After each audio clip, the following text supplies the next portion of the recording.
গত 24শে জুন 2019 সাল, অর্থাৎ 3 বছর আগে। এ সময় টুইটারে একটা থ্রেড বা পোস্ট ব্যাপক ভাইরাল হয়। পোস্টটা করা হয়েছিল সিম্পল ম্যান নামক এক টুইটার অ্যাকাউন্ট থেকে। অ্যাকাউন্টের মালিক সাধারণত নানা ভৌতিক গল্প টুইটারে শেয়ার করে থাকেন, কিন্তু কেকেএন দি দেসা পেনারি, অর্থাৎ কেকেএন ইন দ্য ড্যান্সার ভিলেজ নামের তার এই গল্পটা হঠাৎ ভাইরাল হয়ে যায়। এটা একটা গ্রামের বাস্তব সত্য ঘটনা, যে গ্রামে কিছু শিক্ষার্থীরা তাদের কলেজের অ্যাসাইনমেন্টের কাজ করতে গিয়েছিল এবং যে এক চাঞ্চল্যকর ঘটনার শিকার হয়।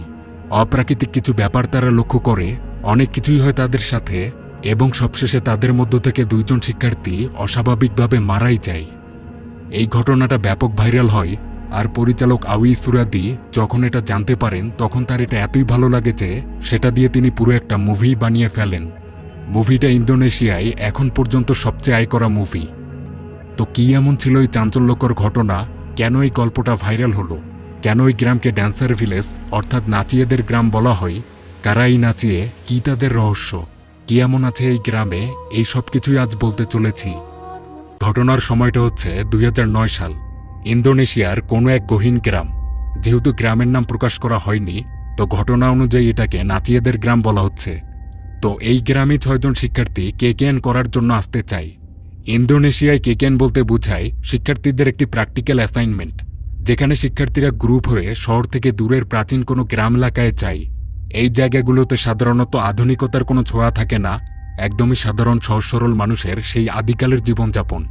শিক্ষার্থীরা এরকমই এলাকাতেই আসে, তারা সেখানে কিছু সামাজিক উন্নয়নমূলক কাজ করে, আর এই কাজগুলো করে তারা একটা রিপোর্ট বানায়, আর ওই রিপোর্টটার জন্য তখন কলেজ থেকে একটা প্র্যাকটিক্যাল মার্ক দেয়া হয়। এটাই হচ্ছে কেকেএন। তো এই গ্রামে এবার কেকেএন করার জন্যই 6 জনের একটা শিক্ষার্থী গ্রুপ আসবে। এখনও পুরো গ্রুপ আসেনি, তাদের মধ্য থেকে 3 জন এসেছে। এরা সবাই শহরের ছেলে মেয়ে। এই মেয়েটার নাম হচ্ছে নূর। নূর একজন ভদ্র এবং আল্লাহ ভীরু মেয়ে, তাকে দেখে ওটা বোঝা যায়। সে এই গ্রামে খুবই উৎসুক হয়ে এসেছিল, কিন্তু এখানে পৌঁছানোর পরই কেন জানি তার মনটা গম্ভীর হয়ে যায়। ভোরের সময়, এ সময়টা সাধারণত গ্রামের পরিবেশ খুবই মধুর হয়। পাকপাখালি ডাকাডাকি করে, মৃদু বাতাস বয়ে যায়, লতাপাতার একটা সুগন্ধ থাকে। কিন্তু না, এখানকার পরিবেশটা এরকম নয়। নূর লক্ষ্য করে গ্রামটা একদমই নীরব, গাছের পাতা পর্যন্ত নড়ে না। মনে হয় পুরো গ্রাম ঘোমটা মুড়ি দিয়ে বসে আছে। আবার নূর যখন গাড়ি থেকে নেমেছিল, তখন তাদেরকে দেখা মাত্রই সেখানে এক বুড়ো লোক এখানে না থাকার ইঙ্গিত দেখায়। নূররা এখানে একটা রাস্তায় রয়েছে, গ্রামের মানুষরা কিন্তু এখান থেকে আরও ভিতরে থাকে, তাই নূরদেরকে নিয়ে যাওয়ার জন্য গ্রামের কিছু লোক মোটর বাইক নিয়ে চলে এসেছিল। জঙ্গলের ভিতরে এই গ্রাম, ব্রিজ দিয়ে যেতে হয়, গাড়ি যায় না। 6 জনের মধ্য থেকে প্রথমে 3 জন শিক্ষার্থী আসে। নূরের সাথে এই মেয়েটা হচ্ছে আয়ু, আর তার সাথে এই ছেলেটা বিমা। আপাতত তারা 3 জন এখানে এসেছে, পুরো গ্রুপটা আসেনি, কারণ হচ্ছে গ্রামের মানুষ এই কেকেএন কাজটা করতে দিতে চাচ্ছিল না। মানে গ্রামের লোকজনরা চায় না যে শহরের ছেলেমেয়েরা এখানে এসে কোনো উন্নয়নমূলক কাজ করুক। তো গ্রামবাসীকে রাজি করার জন্যই প্রথমে বিমারা 3 জন আসে। তারা এসে প্রথমে গ্রাম প্রধান প্রাভুর সাথে দেখা করে নেয়। প্রাভুকে এই গ্রামের মুখিয়া বলে। বিমারা যদি এখানে থাকার পারমিশনটা পায়, তাহলে তারা এই প্রাভুর আন্ডারেই থাকবে। আয়ুদের সবাই প্রাভুকে বুঝায় এটা শুধু 10-12 দিনের ব্যাপার, তারা দ্রুত তাদের কাজ শেষ করে চলে যাবে। অনেক বলার পর প্রাভু রাজি হন। তবে প্রাভু এখানে কিছু কথা বলেন। প্রাভু বলেন যে প্রত্যেক জাতিগোষ্ঠীরই কিছু অতীত থাকে। এই গ্রামেরও এক অতীত আছে, অতীতটা খুব একটা ভালো না। প্রাভু বলে, বেশি কিছু বলতে চাচ্ছি না, এই গ্রামে অতীতে কিছু নাচিয়ে মহিলারা বসবাস করত, নাচ দেখানোই ছিল তাদের কাজ। এখন তারা নেই, তবে তাদের নিদর্শন, তাদের কাজের জায়গাগুলো এখনও এখানে আছে। প্রাভু বলে, তোমরা যে কাজই করো না কেন এই গ্রামে, তবে তাদের ওই জায়গাগুলোর, তাদের ঐতিহ্যগুলোর কখনো অসম্মান করবে না। প্রাভু নাচিয়েদের কিছু নিদর্শনও দেখায়। একটা সুইমিং পুল দেখানো হয়, এখানে ওই নাচিয়েরা স্নান করত। এই জায়গাটার নাম হচ্ছে সেনদাং। এই পুলে এখন পানি নেই, শুকিয়ে গেছে। তাই বিমাদেরকে বলা হয় তারা যদি এই পুলে পানি ভরাট করতে পারত তাহলে ভালো হতো, গ্রামবাসীরা পুল থেকেই পানি নিতে পারবে। আয়ু জানায় তারা এটা এসেই করে দিবে। এদিকে দেখা যায় নূর এই গ্রামে আসার পর থেকেই অস্বস্তিতে আছে। তার এখন আবার ঘাড় ব্যথা করছে, মনে হয় ঘাড়ে কেউ অনেক চাপ দেয়। তো অন্যদিকে কথা পাকাপাকি হলে বিমারা আপাতত চলে যায়, পরে তারা তাদের পুরো গ্রুপ নিয়ে একসাথে আসবে। এর ঠিক 10-12 দিন পর বিমাদের ওই গ্রুপটা এই গ্রামে চলে আসে। এখন তারা 6 জন। নতুন 3 জনের নাম হচ্ছে বিদ্যা, অ্যান্তন, ওয়াহিউ। বরাবরের মতো আবার মোটর বাইক চলে আসে। সবাইকে ব্রিজ পার করে গ্রামের ভিতরে নিয়ে যাওয়া হয়, যেহেতু জঙ্গল পার করে গ্রামে যেতে হবে। আর এই জঙ্গলটা পার করার সময় নূর লক্ষ্য করে জঙ্গলের কোথাও সম্ভবত অনুষ্ঠান হচ্ছে, নাচ গান হচ্ছে, আওয়াজ পাওয়া যায়। আর বেশ খানিক দূরে এক অপরূপ মহিলাকে দাঁড়িয়ে থাকতে দেখা যায় অদ্ভুতভাবে। এই ব্যাপারটা বিদ্যাও লক্ষ্য করেছিল। গ্রামে চলে আসলে প্রভুর সাথে দেখা হয়। প্রভু তাদেরকে আমন্ত্রণ জানায়। এরপর তিনি তাদেরকে এই গ্রাম সম্পর্কে একটু বলেন। এই গ্রাম যেমন অনেক পুরনো, তেমন এটি অনেক ছোট।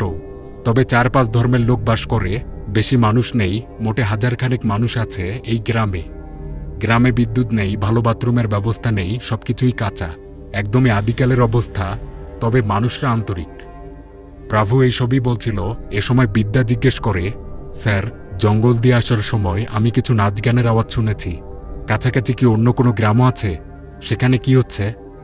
প্রভু জানাই, কই কিছু না তো, এখানে আমাদের একটাই গ্রাম, আর আমাদের গ্রামটা তো জঙ্গলের ভিতরে, তাই মাঝে মাঝে এরকম শব্দ শোনা যায়। এগুলো আসলে কিছু না। তবে বিদ্যার এই প্রশ্নে একটা ব্যাপার লক্ষ্য করা যায়, প্রভুকে বেশ চিন্তিত লাগে। এরপর প্রভু তাদের সবাইকে মিসেস সুন্দরী নামের এক মহিলার কাছে নিয়ে যান। এখানে যারা মেয়েরা রয়েছে তারা থাকবে এই মহিলার বাড়িতে, আর বাকি ছেলেরা থাকবে দূরের আরেক বাড়িতে। এই গ্রামের কালচার শহরের মতো নয়, ছেলেমেয়েদের অবাধ মেলামেশা এই গ্রামের কেউই পছন্দ করে না। রাতে বিদ্যারা আলোচনা করছিল। বিদ্যা বলে, আমি অবশ্যই নাচ গানের আওয়াজ শুনেছি। এটা আমার কাছে গামলান অনুষ্ঠানের মতো মনে হচ্ছিল, কিন্তু প্রভু স্যার তো এই বিষয়ে কিছুই বললেন না। বিদ্যার এই কথার সময় মিসেস সুন্দরী এসে বলেন, তোমরা যা কিছুই বলো না কেন তা কিন্তু আমরা শুনতে পাই। আমাদের এখানে ঘরগুলো বাঁশের তৈরি, তাই ভিতরে কোনো বিষয়ে কথা হলে বাইরে থেকে তা শোনা যায়। এখানে আবার আয়ুকে বলা হয় তার ড্রেস আপ একটু অন্যরকম। গ্রামের বেশিরভাগ মানুষ যেহেতু বয়স্ক আর তারা এখনো বেশি উন্নত হয়নি, তাই আয়ুদেরকে অনুরোধ করা হয় এরকম বিষয়ে যেন তারা কথা না বলে আর একটু যেন বুঝে শুনে ড্রেস আপ করা হয়। ওই দিন রাতে বিদ্যার ঘুম হচ্ছিল না। তার বারবার ওই নাচের শব্দ মনে হতে থাকে। তার কেমন যেন লাগছিল। সে উঠে বসে, আর ওই সময় সে লক্ষ্য করে দেয়ালে তার ছায়াটা অন্যরকম। এটা দেখে তার ভয় শুরু হয়। সে দ্রুত শুয়ে পড়ে, কিন্তু এই ছায়াটা ওখানেই থেকে যায়। এটা বিদ্যার ছায়া ছিল না। এটা দেখে বিদ্যার এতই অস্বস্তি লাগে যে সে শুয়ে শুয়ে তখন কাঁদছিল। এ সময় আবার অন্যদিকে দেখা যায় নূর ঘুমাচ্ছে, কিন্তু অদ্ভুত আকৃতির একটা হাত নূরের মাথা বুলিয়ে দেয়। পরে দেখা গেল এটা একটা বৃদ্ধা মহিলা, কিন্তু এটাকে কোনোভাবেই মানুষ মনে হচ্ছিল না। পরের সকালে প্রভু আইদেরকে ওই সেনদাং পুলের কাছে নিয়ে যায়। এটাতে পানি আনাই তাদের প্রথম কাজ। এখানে বিদ্যা প্রভুকে জিজ্ঞেস করে, এই জায়গায় কিছু প্রসাদ দেখা যাচ্ছে, এগুলো কিসের জন্য? প্রভু বলে, গ্রামের মানুষরা তো তাদের ঐতিহ্যকে খুব ভালোবাসে, সম্মান করে। তো গ্রামবাসীদের মধ্যে কেউ কেউ এভাবেই তাদের নিজেদের গ্রামের পূজা করে, নিজেদের ঐতিহ্যকে সম্মান জানায়, আদিকালের বিশেষ কিছু মানুষদেরকে সম্মান জানায়। এ সময় আবার ওয়াহিউ মজা করে বলে, এগুলো তো কুসংস্কার, দেখে তো মনে হয় শয়তানকে ডেকে আনা হচ্ছে। কথাটা শুনে প্রভু কিছুটা রেগে যান। বলেন, এগুলো বলা যাবে না। সবাই নিজেদের ঐতিহ্যকে ভালোবাসে। এগুলো বললে আমাদের গ্রামের অসম্মান করা হয়। এখানে আবার দেখা যায় নূরের সেই একই অবস্থা। তার ঘাড় ব্যথা করছে। সে দূরে কালো আকৃতির একটা জন্তুর মতো কিছু একটা দেখতেও পায়। এরপর প্রভু তাদেরকে একটি কবরস্থানে নিয়ে যান। প্রাচীন কবরস্থান, কিন্তু এখানে অনেকগুলো কবর কালো কাপড়ে ঢাকা। বিমার কারণ জানতে চাইলে প্রভু বলেন, এই কবরগুলো নাকি অনেক পুরনো। এগুলো বিশেষ কবর, তাই এগুলো কালো কাপড়ে ঢাকা। এই কথাগুলোর সময় আবার নূর মাথা ঘুরেই পড়ে যায়। সে অসুস্থ হয়ে গেছে, তাই বিমা তাকে বাসায় রেখে আসে। এরপর বাকিদেরকে একটি ক্ষেতে নিয়ে আসা হয়। এই ক্ষেতের কাছেই ছিল একটা জঙ্গল। প্রভু এখানে একদম হুঁশিয়ারি করে বলে দেয়, আয়ুরা যেন কখনোই এই জঙ্গলে না যায়। প্রভু বলে, এই জঙ্গলের ভিতরে তাপাক তিলাস নামের একটা জায়গা আছে। এটা অনেক প্রাচীন জায়গা, এটাই গ্রামের কেউই কখনো যায় না, তাই আয়ুদেরও কেউ সেখানে যাবে না, এতটুকুই তাদেরকে বলা হয়। এদিকে নূর কিন্তু অসুস্থ হয়ে ঘুমিয়েই পড়েছিল। আর এই ঘুমের মধ্যে সে একটা ভীতিকর স্বপ্ন দেখে। সে দেখে তার পিছনে ওই কালো আকারের জন্তুটা রয়েছে, আর সেটাকে দেখে নূর পালিয়ে বেড়াচ্ছে কোনো এক জঙ্গলে। নূর এক জায়গায় পড়ে গিয়েছিল, আর যখন ওই জন্তুটা নূরের কাছে চলে আসে তখনই তার স্বপ্ন ভেঙে যায়। সন্ধ্যায় আয়ুদের আলোচনা বসে। আয়ু বলে, তারা তো 6 জন, তাই দুজন দুজন করে তারা মোট 3টা গ্রুপে ভাগ হয়ে যাবে। এই 3 গ্রুপ গ্রামের 3 সমস্যা সমাধান করবে। এখানে একটা ব্যাপার লক্ষ্য করা যায়, আয়ু তার 2 জনের গ্রুপে বিমাকে জোর করে নিয়েছে। আয়ু আর বিমা মিলে একটা গ্রুপ, কিন্তু বিমার ইচ্ছে ছিল এতগুলো ভাগ না করে 2টা গ্রুপ করলেই তো হয়, 3 জন করে মোট 2টো গ্রুপ হবে। আসলে এখানে আয়ুর এত গ্রুপ করার কারণ হচ্ছে আয়ু বিমাকে তার কাছে রাখতে চায়। বিমা দেখতে সুদর্শন আর আয়ু তাকে পছন্দ করে, কিন্তু বিমা আবার তাকে নিয়ে এরকম ভাবে না, সে উল্টো ভালোবাসত বিদ্যাকে। পরের দিন সকালবেলা আয়ুরা খেতে কাজ করছিল। এ সময় বিমা ওই ক্ষেতের জঙ্গল থেকে কিছু আওয়াজ শুনতে পায়। আওয়াজ শুনে বিমা ওই জঙ্গলে গিয়েছিল, কিন্তু তেমন কাউকেই সে খুঁজে পায়নি। দুপুরবেলা আবার বিদ্যা নূরকে জিজ্ঞেস করে, আচ্ছা নূর, একটা ব্যাপার কি লক্ষ্য করেছ? এই গ্রামে কোনো বাচ্চা নেই। আসার পর থেকে একটা বাচ্চা বা এরকম কাউকেই পেলাম না। বিষয়টা বেশ অদ্ভুত, গ্রামে কোনো বাচ্চা নেই। গ্রামের নারীরা পুকুরে গোসল করে, কিন্তু নূররা পুকুরে যাবে না, এজন্য তারা ওই সিংদাং নামের জায়গাটায় এসেছিল। সেখানে পুরনো একটা গোসলখানা রয়েছে, এখানেই নূররা গোসল করবে। গোসলের সময় নূর বারবার মনে করে ওই কালো জন্তুটা তার কাছাকাছি রয়েছে। সে একটা প্রাচীন সঙ্গীতও শুনতে পায়, এটা নাচিয়ে সম্প্রদায়ের সঙ্গীত। এসবে সে আর গোসল করারই সাহস পায় না, দ্রুত সেখান থেকে বেরিয়ে আসে। নূর এভাবে বেরিয়ে আসায় বিদ্যা তার কারণ জানতে চায়, কিন্তু বিষয়গুলো যেহেতু অস্বাভাবিক তাই নূর এগুলো বলে না। এরপর বিদ্যা গোসলে গেলে সেও ওই একই সঙ্গীত শুনতে পায়, তবে সে এসবে কান্না দিয়ে গোসল শুরু করে দেয়। এদিকে আবার নূর কাছের জঙ্গল থেকেও কিছু শব্দ পাচ্ছিল, তার তো ভয় হচ্ছেই। বিদ্যা আবার গোসলের সময় অনুভব করে কেউ পা হেঁটে হেঁটে তার কাছে আসে। এই পায়ে হাঁটার শব্দ নূরও পায়। সে বাথরুমের ফুটো দিয়ে দেখার চেষ্টা করে বিদ্যা ঠিক আছে কিনা। সে হঠাৎ দেখে এক অদ্ভুত নারীকে, বড় বড় চোখ তার, অপরূপ সুন্দর তার চাহনি। নূর চমকে উঠেছিল, এরপর তারা দ্রুত সেখান থেকে চলে যায়। নূর বারবার অসুস্থ হচ্ছে, আর সেই এই ব্যাপারগুলো বেশি লক্ষ্য করছিল। এজন্য প্রভু নূরকে তাদের গ্রামেরই এক ওঝার কাছে নিয়ে আসেন। এনার নাম হচ্ছে মাকবা। নূর মাকবাকে এই ঘটনাগুলো খুলে বলে। মাকবা এগুলো শোনা মাত্রই তাকে একটি কফি জাতীয় কালো পানীয় খেতে দেন। এই পানীয়টা খেতে নূরের অনেক মিষ্টি লাগে। এই মিষ্টি লাগাতে আবার মাকবাদের চিন্তা আরও বেড়ে যায়। প্রভু অনেক ভয় পেয়ে গিয়েছিল। এই পানীয়টা স্বাভাবিক কোনো পানীয় নয়, এটা যে কি আর কেন নূরকে খেতে দেওয়া হলো তা সামনে জানা যাবে। তো এটা যেহেতু মিষ্টি লেগেছে, তখন মাকবা একটি মুরগি জবাই করেন। মুরগিটাকে দূরে ফেলে দেওয়া হয়। এরপর মাকবা নূরের সাথে কিছু কথা বলেন। মাকবা বলেন, নূর, তুমি যে কালো জন্তুটাকে দেখতে পাচ্ছ, এটা আমাদের কাছের জঙ্গলেরই একটা অপশক্তি। এটা আমাদের কোনো ক্ষতি করে না, কিন্তু এই গ্রামে যখন বাইরে থেকে কেউ আসে তখন সে উত্তেজিত হয়ে যায়। আর তুমি তোমার সাথে এমন কিছু নিয়ে এসেছ যে যার কারণে এই অপশক্তিটা তোমাকে এত বেশি জ্বালাতন করছে, ভয় দেখাচ্ছে। তবে এখন আর সমস্যা নেই, মাকবা তার কাজ করেছে, ওই অপশক্তিটা নূরকে আর তেমন ভয় দেখাবে না। এগুলো শুনে নূর আতঙ্কে অজ্ঞানী হয়ে যায়। আর সে পড়ে গেলে দেখা যায় তার পিছনে এক বুড়ো মহিলা অদ্ভুতভাবে দাঁড়িয়ে আছে। এই মহিলাকেই 2 দিন আগে তার মাথায় হাত বুলাতে দেখা গিয়েছিল। মাকবা কথা বলছিলেন, আর এ সময় আবার দেখা যায় জঙ্গল থেকে ওই কালো জিনিসটা এসে মুরগিটা নিয়ে চলে যায়। এসব ঘটনার মধ্যে দিয়ে এটা তো স্পষ্ট যে এই গ্রামে অন্যরকম কিছু রহস্য আছে, যেটা এই নতুন আসা ছেলেমেয়েগুলোর জন্য ভালো হবে না। এখানে এই বুড়ো মহিলাটা কিন্তু আবার একটা আলাদা ব্যাপার, এটা খারাপ কিছু না। ঘটনাটা শুনতে থাকুন, আস্তে আস্তে সব জানতে পারবেন। ওই দিন রাতেরই ঘটনা। এই রাতেও নূর আবার একটা ভীতিকর স্বপ্ন দেখে। সে দেখে তারা যে বাসাটায় আছে তার ঠিক বাইরে ওই প্রাচীন সঙ্গীতটা শোনা যায়। কোনো এক মহিলা এই গানটা করছে। এটা শুনতে শুনতে নূর বের হয়। এ সময় হঠাৎ সে দেখে বাসার দরজায় বিদ্যা অস্বাভাবিকভাবে দাঁড়িয়ে। তার সামনে একটা বড় সাপ চলে যায়। এই সাপটা সে উঠিয়ে নেয়। বিদ্যার অঙ্গভঙ্গি মোটেও অসুবিধার লাগছিল না। এই স্বপ্নটা দেখছিল নূর, কিন্তু এদিকে ঘুম ভেঙে যায় বিদ্যার। সেও সেই একই সঙ্গীত শুনতে পেরেছিল। সে আবার বাসার বাইরে এসে দেখে নূর দাঁড়িয়ে আছে এভাবে। বিদ্যা ভয় পেয়ে যায়। নূর এরপর উঠে অদ্ভুত অঙ্গভঙ্গিমায় নাচতে থাকে। মনে হচ্ছে এটা নূর না, তাকে অন্য কেউ নিয়ন্ত্রণ করছে। বিদ্যা নূরকে থামতে বলে, এরকম নাচে কোনোভাবেই মেনে নিতে পারছিল না। এই ঘটনাটাই আবার দূর থেকে দেখছিল বিমা। বিমা এটা দেখে তাজ্জব লেগে আছে, একটা মেয়ে কিভাবে এত রাতে এইভাবে নাচে। পরে ওয়াহিউ বিমার কাছে এসে দেখে বিমারই অবস্থা। তখন ওই দিকে তাকালে দেখা যায় সেখানে নূর না, সেখানে বিদ্যাই নেচে বেড়াচ্ছে।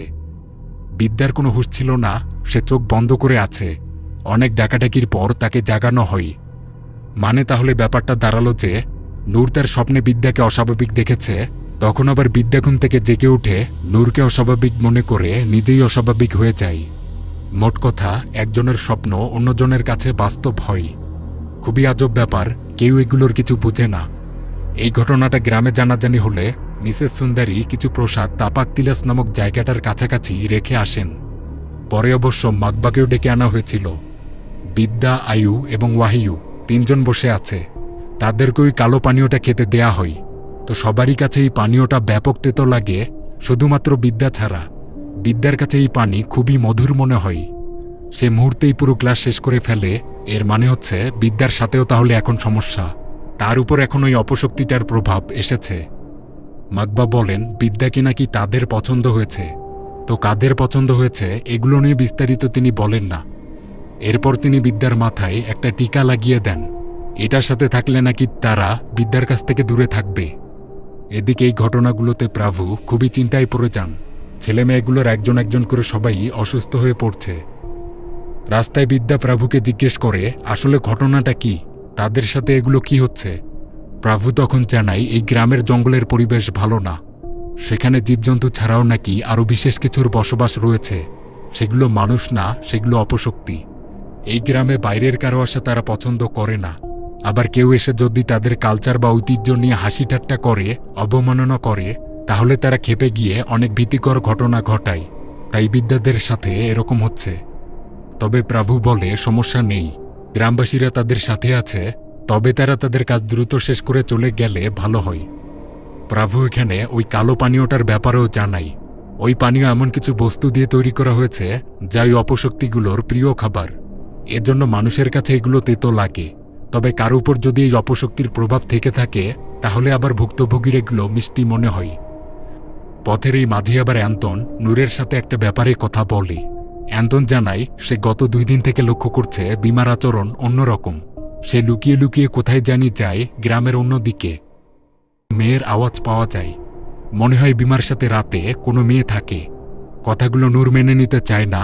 সে বলে বিমা ভালো ছেলে, গ্রামে এসে সে এগুলো কোনোদিনই করবে না। তখন অ্যান্তন নূরকে বিমার রুমে নিয়ে যায়।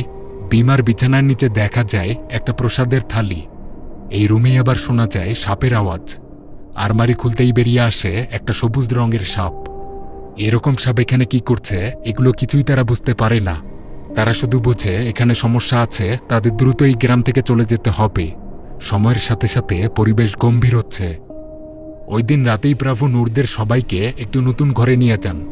এতদিন তো ছেলেমেয়েরা ছোট রুমে কষ্ট করে থেকেছে, তাই যাওয়ার শেষ কয়েকটা দিন তারাই বড় বাড়িতেই থাকুক। এই রাতেই আবার দেখা যায় বিমা একা গ্রামের জঙ্গল পথে যাচ্ছে। এই পথটা ওই তাপাক তিলাস নামক জায়গাটায় যায়। বিমার সাথে এখানে কোনো একটা ঘটনা তো অবশ্যই আছে। এদিকে নূর বাসায় নামাজ পড়ছিল। বিদ্যার সময় চা বানাতে যায়, কিন্তু রান্নাঘরে যে আবার দেখা গেল সেখানে নূর ইতিমধ্যেই চা বানাচ্ছে। এটা দেখেই বিদ্যা ব্যাপক ভয় পায়, কারণ মাত্রই তো নূরকে নামাজে দেখা গেল। পরে নামাজের জায়গায় দেখা যায় সেখানে নূর আর নেই। বিদ্যা আতঙ্কে অস্থির হয়ে পড়েছিল। বাকিরা সবাই এসে তাকে স্বাভাবিক করার চেষ্টা করে। পানি খেতে বলা হয়। পানি খাওয়ার সময় আবার তার গলা থেকে চুল জাতীয় কিছু বেরিয়ে আসে। পরিস্থিতি বেগতিক। পরের দিন সকালবেলা নূর লক্ষ্য করে আয়ু এবং বিমা কোনো একটা বিষয় নিয়ে তর্ক করছে। তারা কোনো একটা হাতের বালা নিয়ে তর্ক করছিল। বিমা নাকি আয়ুকে একটা হাতের বালা দিয়েছিল বিদ্যাকে দেওয়ার জন্য, কিন্তু আয়ু এটা হারিয়ে ফেলেছে, তো এজন্যই তাদের মধ্যে তর্ক। অন্যদিকে বিদ্যাকে দেখা যায় তার অবস্থা ভালো না। সে সবসময় ভয়ে ভয়ে থাকে। বাসায় ঘোরার সময় সে লক্ষ্য করে এক বুড়ো লোক তাদের ঘরে লুকিয়ে কি যেন দেখে ভয়ে দ্রুত পালিয়ে যায়। পরে এই লোক পুরো গ্রামবাসীকে ডেকে নিয়ে এসেছিল। সে নাকি বিদ্যাতের ঘরে একটা বড় সাপ দেখেছে, এজন্যই সে ভয়ে পালিয়েছিল। পরে অবশ্য ঘর খুঁজে এরকম কিছুই পাওয়া যায়নি। ওই দিন সন্ধ্যাতেই প্রভু নূরদের সাথে কথা বলেন। তিনি তাদেরকে বলেন আগামীকালই চলে যেতে, পরিস্থিতি বেশ খারাপ। কিন্তু আয়ু এখানে আর 4-5 দিনের সময় চাই, না হলে তারা এতদিন থেকেও আর প্র্যাকটিক্যাল মার্কটা পাবে না। নূর এসে বাকি সবাইকে জানায় দ্রুত আমাদের কাজ শেষ করে ফেলতে হবে, পরিস্থিতি সুবিধার না। অন্যদিকে বিমার আচরণ দিনকে দিন খারাপই হচ্ছে। সে নূরদের কারো সাথেই ভালোভাবে কথা বলে না, সবাইকে এড়িয়ে চলে। অ্যান্তনরা এই ব্যাপারটায় বলে বিমা নাকি প্রতি বিকালেই তার কাজ না করে ওই তাপাকতিলাস নামক জায়গাটায় যায়, সেখানে যেয়ে কিছু একটা করে, কিন্তু কি যে করে তা সে বলে না। এই ব্যাপারটাই চেক করে দেখার জন্য পরের দিন বিকালে নূর খেতে যায়। দেখা গেল আসলেই বিমা তার ক্ষেতের কাজে নেই। তখন নূরও জঙ্গলের ভিতরে যায়। এদিকে বিমাকে দেখা যায় সে কোনো এক জায়গার পুলের মধ্যে বসে আছে। সে পুরো নগ্ন অবস্থায় ছিল। এই পুলের মধ্যেই হঠাৎ আয়ু নেমে আসে, তারও সেই একই অবস্থা, আর এখানে সে এসে বিমার সাথে শারীরিক সম্পর্কে লিপ্ত হয়। খুবই বাজে ব্যাপার, তারা এরকম একটা জায়গায় এসে এসব কাজ করছে।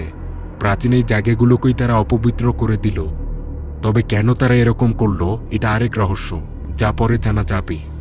এদিকে নূর বিমাকে খুঁজতে খুঁজতে ওই তাপাকতিলাস নামক জায়গাটায় চলে আসে। এই জায়গায় যে ঘরটা দেখা যাচ্ছে এটা হচ্ছে গামলান হল। জায়গা দেখেই বোঝা যায় এটা অনেক প্রাচীন, আর এখানেই পূর্বে নাচিয়েদের নাচ গান হতো। নূর পাশের জায়গাগুলো দেখে, তখন দেখা যায় এক কুড়ে ঘর থেকে বিমা এবং আয়ু বেরিয়ে আসে। নূর এটা দেখে তো একদমই হতবাক। সে বুঝতেও পারে বিমারা তাহলে কাজ না করে এখানে এসে এই সব করে। অন্যদিকে এই বিকালেই আবার বাজার করতে বেরিয়েছিল বিদ্যা এবং ওয়াহিউ। তারা গ্রাম থেকে দূরের একটা বাজারে এসেছে। তো বিদ্যাদেরকে নতুন দেখে বাজারের লোক জিজ্ঞেস করে তাদের বাসা কোথায়। বিদ্যারা বলে তারা এখানকার না, তারা ওই গ্রামে কাজে এসেছে। এটা শুনেই দোকানি আতঙ্কে পড়ে যান। তিনি বলেন ওই গ্রামে যেতে হলে তো জঙ্গল পার করে যেতে হবে, আর এখন তো বিকাল, মুহূর্তের মধ্যেই সন্ধ্যা হবে। আর এই সন্ধ্যা রাতে বিদ্যারা যেন জঙ্গল দিয়ে না যায়। এমনকি লোকটা তাদেরকে আজ রাত এই বাজারেই থাকতে বলে। ওয়াহিউ এগুলোকে তেমন একটা পাত্তা দেয় না, সে গ্রামে যাবেই। ফেরার পথে রাত হয়ে আসে। ওই দোকানদার কিন্তু বলে দিয়েছিলেন এই জঙ্গল পথে যাওয়ার সময় তারা যেন কোনোভাবেই কোথাও না থামে, যা কিছুই হয়ে যাক না কেন তারা যেন না থামে। তবে রাস্তায় বিদ্যাদের মোটর বাইকটা নষ্ট হয়ে যায়। বিদ্যা ভীষণ ভয় পেয়েছিল, সে এক মুহূর্ত এখানে দাঁড়াবে না, দ্রুত পায়ে এগোতে থাকে। ঠিক এ সময় এক বুড়ো লোককে জঙ্গলের এই জায়গায় বসে থাকতে দেখা যায়। সে এসে বলে, বাবারা, তোমাদের তো মোটর বাইক নষ্ট হয়ে গেছে তাই না? আমাদের গ্রামের লোকরা এটা ঠিক করে দিতে পারবে। লোকটা তাদের বাইক ঠিক করতে চায়, বিদ্যা দিতে রাজি হচ্ছিল না। তবে পরে বেশ কিছু লোক এসে বাইকটা নিয়েই যায়। এরপরই বুড়ো বলেন এখানে নাকি কোনো একটা অনুষ্ঠান হচ্ছে। তারা চাইলে গাড়ি ঠিক হওয়ার সময় পর্যন্ত তারা এই অনুষ্ঠানটা উপভোগ করতে পারে। বিদ্যারা পরে সেই অনুষ্ঠানে যায়। নাচ গান হচ্ছিল সেখানে, আর এটাই সেই গামলান অনুষ্ঠান, যেটার শব্দই গ্রামে আসার সময় বিদ্যা শুনেছিল। এ সময় এক অপরূপ মহিলাকে এখানে নেচে আসতে দেখা যায়। এই নারী নাকি এতই সুন্দরী ছিল যে ওয়াহিউ তাকে দেখে কিছুক্ষণ থ হয়ে থাকে। এদিকে আবার এই মহিলাকে দেখেই বিদ্যার আতঙ্কিত অবস্থা, কারণ একেই সে আগে ওই গোসলখানায় দেখেছিল। মহিলারা নাচ গান করছে, নানা সুস্বাদু খাবারও সেখানে রাখা, কিন্তু বিদ্যা আর এখানে থাকতে চাচ্ছে না। অন্যদিকে মোটর বাইকও ঠিক হয়ে গিয়েছে। যাওয়ার সময় ওয়াহিউ কিছু খাবার প্যাক করে নেয়, এতই সুস্বাদু ছিল সেই খাবার। এরপর বিদ্যারা দ্রুত সেখান থেকে কেটে পড়ে। তবে যাওয়ার সময় দেখা যায় মেলার সব লোক একদৃষ্টিতে বিদ্যাদের দিকে তাকিয়ে আছে। এই দৃশ্যটা দেখে বিদ্যা সহ্য করতে পারছিল না। এদিকে বাসায় বিমা ও আয়ুদেরকে দেখা যায়। তারা কাঁদছিল, তারা তাদের কাজে লজ্জিত। নূর তাদেরকে অনেক রাগারাগি করে। তাদেরকে বলা হয় তাপাকতিলাসের মতো একটা প্রাচীন জায়গায় এগুলো করে তারা সেটাকে পুরো অপবিত্র করে ফেলেছে, এর পরিণাম ভালো হবে না। কিছুক্ষণ পর সেখানে বিদ্যারাও চলে আসে। ওয়াহিউ তখন বাকিদেরও জঙ্গলের ওই অনুষ্ঠানের ঘটনাটা শোনায়। অনুষ্ঠানের খাবারগুলোও খাওয়ার জন্য বের করা হয়, কিন্তু এখানে দেখা যায় খাবারগুলো আর খাবার নেই। এখানে রয়েছে বানরের কাটা মাথা, রক্তহার, এগুলো দেখে তো সবার আতঙ্ক তুঙ্গে। বাকিরা বলে প্রভু তো বলেছিল এই জঙ্গল ঘেঁষে নাকি শুধু তাদেরই একটাই গ্রাম, তাহলে ওই লোকগুলো ছিল কোন গ্রামের? তারা কারা? তারা কি আসলেই মানুষ ছিল নাকি অন্য কিছু? এই দিন রাতেই আবার বিদ্যাকে দেখা যায় সে অস্বাভাবিক। সে অদ্ভুত অঙ্গভঙ্গিমা করে নূরের সাথে কথা বলে। সে নূরকে বলে নূর এখনো এখানে কোনো পাপ কাজ করেনি, তাই সে নূরকে ছেড়ে দিবে। তবে নূর যেন তার সাথীদেরকে আবার বাঁচানোর চেষ্টা না করে, না হলে কিন্তু নূরকেও ভুগতে হবে। এই কথাগুলোতে স্পষ্ট বোঝা যায় এগুলো বিদ্যা বলছে না, এগুলো তার উপর ভর করে বলছে অন্য কেউ। যাওয়ার আগে আবার এই অশরীরী শক্তিটা নূরকে সম্মানও জানায়। আসলে সে নূরকে সম্মান জানায়নি, নূরের পিছনে ওই বুড়ো মহিলাটা ছিল তাকে সম্মান জানিয়েছে। এই রাতেই আবার বিমা নূরের সাথে কথা বলতে এসেছিল। সেখানে প্রচুর কাঁদে এবং নূরের কাছে তার করা সবগুলো ভুলের কথা স্বীকার করে। বিমা বলে সেই গ্রামে আসার কয়েকদিন পরেই একটা স্বপ্ন দেখেছিল। সে দেখে স্বপ্নে সে গ্রামের জঙ্গলে গিয়েছে। সেখানে এক ঝর্ণার কাছের জায়গায় রয়েছে এক সুন্দরী নাচিয়া নারী। তার পাশেই শুয়েছিল বিদ্যা। সে আবার একাধিক সাপে পেঁচালো। ওই মহিলা সেখানে বলে সে হচ্ছে এই জঙ্গলের রানী, আর বিদ্যা রয়েছে বিপদে। এখন বিমা যদি বিদ্যাকে বাঁচাতে চায় তাহলে বিমাকে এই মহিলার বলা কাজ করতে হবে। বিমা বিদ্যাকে বাঁচানোর জন্য তখন যে কোনো কাজ করতে রাজি হয়। ওই মহিলা বিমাকে বলে তাকে কাল তাপাক তিলাস নামক জায়গাটায় যেতে হবে। কাছেই রয়েছে একটা কুঁড়ে ঘর, সেখানে আছে সোনার এক হাতের বালা। এই হাতের বালাটা এনে বিদ্যাকে দিতে হবে। আবার প্রতি রাতে বিমাকে এই অপরূপ নারীর কাছেও আসতে হবে, কারণ বিমাকে তার পছন্দ হয়েছে।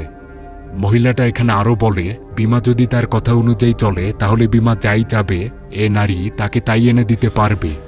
তো সবকিছু মিলে বিমা রাজি হয়েছিল। এই ব্যাপারগুলো জানতে পেরে নূরের তো আতঙ্কিত অবস্থা। সে বিমাকে বলে বিমা কি বুঝতে পেরেছে যে সে কার সাথে চুক্তি করে এসেছে? ওটা কিন্তু কোনো মানুষ না, ওগুলো শয়তানের বংশধর। এরকম কারোর সাথে চুক্তির পরিণাম ভয়াবহ। পরের দিন সকালবেলা বিদ্যা শুনতে পায় নূর তার ঘরে কেন জানি বারবার হেসেই চলেছে। বিষয়টা পর্যবেক্ষণ করার জন্য বিদ্যা সেখানে গেলেই নূর তাকে এভাবে জাপটে ধরে। এখানে নূর ওই বুড়ো মহিলাটা নিয়ন্ত্রণে ছিল। এই বুড়ো মহিলাটা তখন বিদ্যাকে কিছু তথ্য দেয়। সে বলে সে নূরকে কিছু হতে দিবে না, সে তাকে প্রোটেকশন দিচ্ছে। কিন্তু বাকিদের পরিণাম ভালো না। তাদের মধ্যে দুইজন বড় পাপ করেছে, ওদের মৃত্যু হতে পারে। তিনি বিদ্যাকে বলেন ওই দুইজন অর্থাৎ বিমা এবং আয়ুকে দেখে শুনে রাখতে। তারা যদি আর সামান্যতমও ভুল করে তাহলে পুরো গ্রামবাসী মিলেও তাদেরকে বাঁচাতে পারবে না। এগুলো কথার পর নূর অজ্ঞান হয়ে যায়। পরে জেগে ওঠার পর সে স্বাভাবিক হয়েছিল। এখানে আরেকটা ব্যাপার, নূর কিন্তু বেশ কয়েকদিন থেকেই তার বন্ধুবান্ধবদের জিনিসপত্রগুলো চেক করছে। ওই যে ওই নাচিয়া নারী একটা বালা দিতে বলেছিল বিদ্যার কাছে, এই বালাটা কিন্তু বিমা আয়ুকে দেয় বিদ্যাকে দেওয়ার জন্য, কিন্তু আয়ু নাকি এটা হারিয়ে ফেলেছিল। তো এই বালাটা আসলে গেল কোথায় এটাই নূর কয়েকদিন থেকে খুঁজছে। একটা সময় বালাটা বিদ্যার ব্যাগেই পাওয়া যায়, কিন্তু আয়ু তো বলেছিল এটা সে বিদ্যাকে দিতে পারেনি, হারিয়ে ফেলেছে। তাহলে এটা বিদ্যার কাছে আসলো কিভাবে? বিষয়টা জানার জন্য নূর আয়ুর কাছে যায়। নূর আয়ুকে জিজ্ঞেস করে ওই সোনার বালা তো বিদ্যার ব্যাগেই আছে, তবে তাহলে সে ওই দিন বিদ্যাকে কেন মিথ্যা বলে যে সেই বালাটা হারিয়ে ফেলেছে, বিদ্যাকে দেয়নি? তখন আয়ু এখানে একটা গোপন কথা জানায়। সে নাকি ওই দামি সোনার বালাটা দেখে লোভে পড়েছিল, তো সে সেটা লুকিয়ে নিজের কাছেই রেখে দেয়। কিন্তু একদিন সে দেখে ওই নাচিয়া নারী তার কাছেও এসেছে। এ মহিলাটা জানতো যে বালাটা আয়ুর কাছে। তখন ওই মহিলা আয়ুর সাথেও একটা চুক্তি করে। ওই রূপবতী নাচিয়া নারী জানায় এই বালাটা যদি আয়ু বিদ্যাকেই দিয়ে দেয় তাহলে সে এর বিনিময়ে আয়ুকে বিমার ঘনিষ্ঠতা দিতে পারবে। মহিলাটা আয়ুকে একটা চাদর দেয় আর বলে এই চাদর পরে আয়ু বিমার সামনে গেলে বিমা তার প্রতি আসক্ত হয়ে পড়বে, তার সাথে শারীরিক সম্পর্কে লিপ্ত হবে। তো আয়ু এখানে বিমাকে পাওয়ার লোভে ওই নাচিয়া নারীর কথায় রাজি হয়। তাহলে মোট কথা হচ্ছে আয়ু এবং বিমা ওই নাচিয়া নারীর কথা শুনে এক একভাবে ধোকায় পড়ে গিয়েছে। তারা লোভে পড়েই নারীর সাথে চুক্তি করেছে, পাপ করেছে। রাতে নূর তাদের সবাইকে নিয়ে আলোচনায় বসে। নূর বলে পরিস্থিতি চরম পর্যায়ে চলে গেছে, তারা আর এখানে থাকছে না, কাল ভোরেই তারা চলে যাবে, এতে তারা কোনো মার্ক পাক বা না পাক। ওই দিন রাতেরই ঘটনা। বিদ্যার ঘুম ভেঙে গিয়েছিল। সে দেখে বিমা চুপি চুপি পায়ে কোথায় জানি এগিয়ে চলেছে। বিদ্যা তার পিছু নাই এবং পিছু করতে করতে চলে আসে ওই তাপাক তিলাস নামক জায়গাটায়। কাছের ঘরটায় দেখা যায় ওই নাচিয়া নারীর সাথে এখানে রয়েছে বিমা, একদম ঘনিষ্ঠ অবস্থায়। বিমা ওই মহিলার নিয়ন্ত্রণে ছিল। এ সময় আবার কিছু লোক বিদ্যার কাছে আসে। তারা বিদ্যাকে ধরে নিয়ে গিয়ে ওই গামলান হলে দাঁড় করায়। এখানেই এরপর নাচিয়া রূপবতীর দেখা মেলে। সে এসে বিদ্যাকে বলে তার সাথীদের মধ্যে কেউ কেউ এই গ্রামের ঐতিহ্য সংস্কৃতি এগুলোর অবমাননা করেছে, কেউ কেউ লোভে পড়ে পাপ করেছে, তাই তারা তাদের এখন ফলভোগ করবে। তবে সে বিদ্যার কোনো ক্ষতি করবে না, কারণ বিমার করা চুক্তি অনুযায়ী বিদ্যাই নাচিয়া রূপবতীর কাছে নিরাপদ। কিন্তু রূপবতী বিদ্যাকেও লোভ দেখাচ্ছিল, বলছিল তাদের সাথে থেকে যেতে, তার নাচের দলের সঙ্গী হতে। বিনিময় সে যা চাবে তাই পাবে। বিদ্যা রাজি হয় না, সে শুধু ভয়ে আছে। এদিকেই স্বপ্নই দেখে নূরের ঘুম ভেঙে যায়। সে পাশে দেখে বিদ্যা তার কাছে নেই, মানে স্বপ্ন তাহলে সত্যি। অন্যদিকে আবার আয়ুকে দেখা যায় সে একদম অস্বাভাবিক হয়ে গিয়েছে। নূর ব্যাপক চিৎকার শুরু করে দেয়, তার বন্ধুরা চলে এসেছিল। অন্যদিকে আবার আয়ুকেই দেখা যায় সে নাচিয়া মহিলার কাছে। এর মানে হলো আয়ুর শরীর তো আছে, কিন্তু তার আত্মাটা এখন এই মহিলার কাছে। আয়ুকে দেখে বোঝা যায় সে এখন এই নাচিয়ে দলের সদস্যতে পরিণত হয়েছে। আয়ুসহ এখানকার সবাই অদ্ভুত অঙ্গভঙ্গিমায় নাচা শুরু করে দেয়। বিদ্যাকে এখানকার সবাই ঘিরে রেখেছে, একদমই আতঙ্কিত অবস্থা। এগুলো আসলে মানুষ না। পুরো গ্রামবাসী এ ঘটনায় জাগ্রত হয়। আয়ুর একদম অস্বাভাবিক অবস্থা নূর প্রাভুকে সবকিছু খুলে বলে। বিশেষ করে বলা হয় আয়ু ও বিমা একসাথে কি করেছে। এটা শুনেই প্রাভু কান্নায় ফেটে পড়েন, কারণ বিমা এবং আয়ুকে বাঁচানোর আর কোনো উপায় নেই। এদিকে পুরো গ্রামবাসী ছুটে চলেছে গ্রামের গহীন জঙ্গলে। অন্তত বিদ্যাকে তো বাঁচাতে হবে। গ্রামবাসীরা তাদের সবার নাম ধরে ডাকাডাকি করছিল। একটা সময় তারা বিমাকে জঙ্গলের এক জায়গায় খুঁজে পায়। তারও ঠিক আয়ুর মতো একদম অস্বাভাবিক অবস্থা। পুরো গ্রামে হৈহুল্লোড় পড়ে যায়, সবাই চিৎকার করছিল। এ সময় ডেকে আনা হয় মাকবাকে। তিনি এসে এসব শুনে বলেন বিমা ও আয়ুকে বাঁচানোর আর কোনো উপায় নেই। তারা বাদারাউহির জালে ফেসে গেছে। ওই রূপবতী নাচিয়ে নারীর নাম বাদারাউহি। ওটা মানুষ না। শুধু ওটা কেন, ওই তাপাক তিলাসে কেউই মানুষ না। এই গ্রামবাসীদের মধ্যে যারা মুসলিম ছিলেন তারা বিশ্বাস করেন ওগুলো হচ্ছে সব পুরনো জিন জাতি। যারা খ্রিস্টান ধর্মের ছিলেন তারা বিশ্বাস করেন ওগুলো হচ্ছে নাচিয়ে সম্প্রদায়ের প্রেতাত্মা। বাকি যারা হিন্দু ও বৌদ্ধ ধর্মের ছিলেন তারা বিশ্বাস করতেন ওই রূপবতী নারী হচ্ছে জঙ্গলের দেবী, আর ওই মানুষগুলো তার অনুসারী। তো এক একজনের কাছে এক এক মতামত, তবে সব মিলিয়ে বলা যায় ওগুলো হচ্ছে সব অপশক্তি। তাদের সাথে চুক্তি করার পরিণাম ভয়াবহ। তাই আয়ুদেরকে সম্ভবত বাঁচানো যাবে না, তবে বিদ্যাকে বাঁচানো সম্ভব, সে যেহেতু কোনো চুক্তি করেনি। এরপর মাকবা পাশের রুমে যান। ওই রুম থেকে একটা কালো প্রাণীর মতো ছায়া বেরিয়ে আসে। এরপর এই ছায়াটা জঙ্গলের ভিতরে চলে যায়, একদম তাপাক তিলাসে গামলান হলের সামনে চলে আসে। প্রাণীটাকে দেখে ওই অপশক্তিগুলো শান্ত হয়। এরপর এই প্রাণীটাকে অনুসরণ করেই বিদ্যা গ্রামে ফিরে যায়। তবে যাওয়ার আগে সে একবার আয়ুকে দেখেছিল। আয়ু কাঁদছে, সেও ফিরে যেতে চায় কিন্তু পারে না, তাকে ওই নাচিয়ে নারী নিয়ে রেখেছে। এরপর বিদ্যা গ্রামে ফিরে আসে, সে বেঁচে যায়। সকাল হয়ে গিয়েছিল। বিমা এবং আয়ু আর সুস্থ হয় না, এভাবেই থাকে। বন্ধুরা সবাই কাঁদছিল, অনেক বড় ভুল হয়ে গেল। এরপর বিমা ও আয়ুকে শহরের বড় হাসপাতালে নিয়ে আসা হয়। বিমা মাত্র 3 দিন পর্যন্ত বেঁচে থাকতে পেরেছিল, আর আয়ু বেঁচে থাকে 3 মাস। এ সময়টায় ডাক্তাররা অনেক পর্যবেক্ষণ করে, নানা চেষ্টাও করে, কিন্তু বিমা বা আয়ু কাউকেই বাঁচানো সম্ভব হয়নি। অবশেষে ওই গ্রাম থেকে বন্ধুদের মধ্যে 4 জন বেঁচে ফিরতে পারে। তারা কোনো ধোকায় পড়েনি। প্রভু জানায় এই গ্রামের অতীতটা ভালো ছিল না।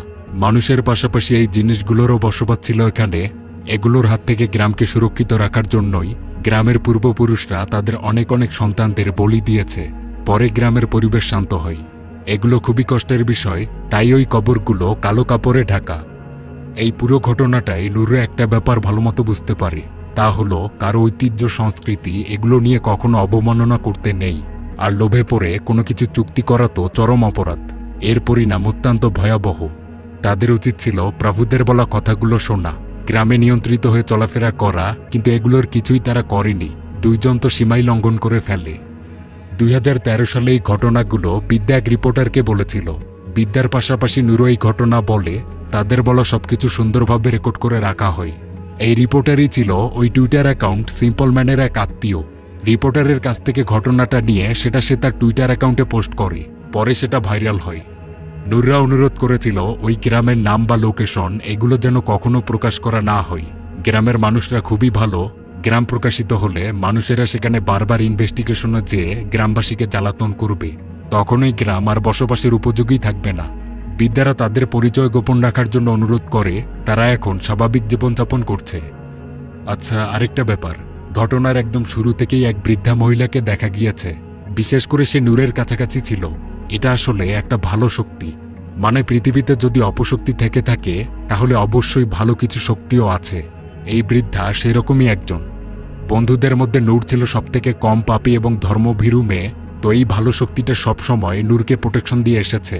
এই গ্রামে আসা শুরুতেই কিন্তু নূরকেই প্রথম টার্গেট করা হয়, কিন্তু তাকে প্রোটেকশন দেয়ায় তার কিছুই হয় না।